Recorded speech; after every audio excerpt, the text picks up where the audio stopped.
It's October 11th, and Sean and I are going in for our first Iowa morning sit. We're going to a spot on this river unit that Aaron and I scouted. A lot of good buck beds in there, a lot of good rubs and scrapes right in that area. There's a little bit of a pinch between a couple creeks, and we're going to try to get set up right on top of that. We'll be probably less than 75 yards from these buck beds. So Sean and I got a long walk, got to hang the stands up, and we're hoping with colder temperatures the deer will be on their feet.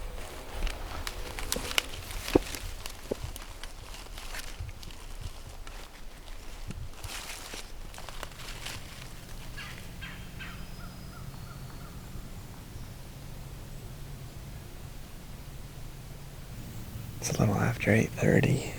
Sean and I haven't seen anything in here.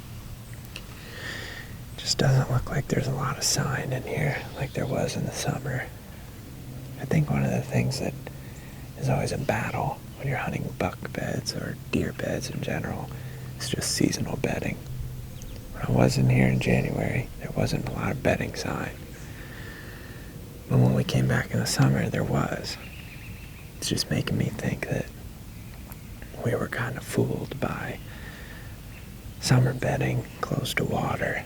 I think that there's definitely other areas in here that these deer can bed close to water that aren't necessarily this far away from any food sources.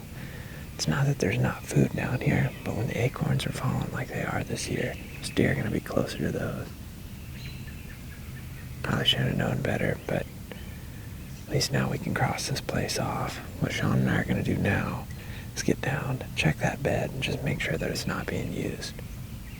I have a feeling that it's not going to be, but what we're going to do on the way out is we're going to go up a little bit closer to the oak ridges up there, just kind of see if there's more sign going in and out of that area, and if there is, then we can go with our backup plan tonight, just try to get closer to where those oaks meet the river bottom.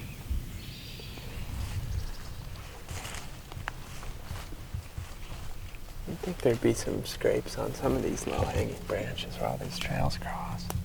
Right, this is the start of the oaks here. Yeah, right. Yeah. Red oak right there. Several red oaks right through here. Yep. First acorns we've seen. Do you hear that? Where's that? Right up here. That sounds like two bucks fighting, doesn't it? Yeah, I can hear it faintly. Oh yeah, dude, that's two bucks fighting for sure. There's no way there's somebody up there rattling. Right. Let's just ditch the stand. Yeah, dude. Might as well just run right up at it, right? Yeah.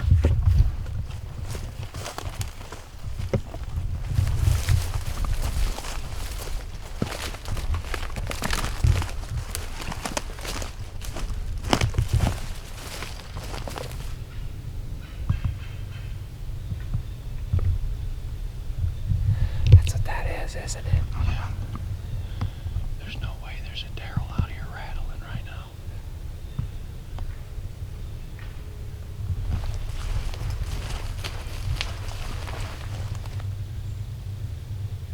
Keep going. I don't think it's very far, is it? Yeah, I mean like 50 yards. Stay low. Do you think we should get right up in that little clump of trees right there?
If he would have just walked around, dude, we'd have shot him.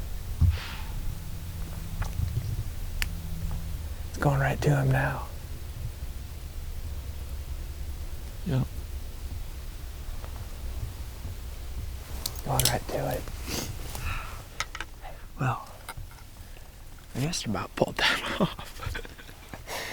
That was fun. That was super fun. I've been talking about it all year that I want to hunt more on the ground. We did it in Nebraska, and we just did it right there. And if he would have committed and walked around that tree, I think I had him. Yeah. Because there's a little low spot in the grass right there. Yep, that would have been perfect. He would have walked right there, and I could have just tucked up in that tree. Sometimes I think if there's one thing to learn from this, it's don't give up on your hunt always. We could have been cruising through there being super loud, but we were just taking it easy, walking with the stands on our back, scouting, and that's something that we do all the time. Just about paid off. Hopefully, I don't think we'd have busted him out of here for good, though. Man, that was fun. It was awesome. Good deal, dude. That was Thank you. sweet.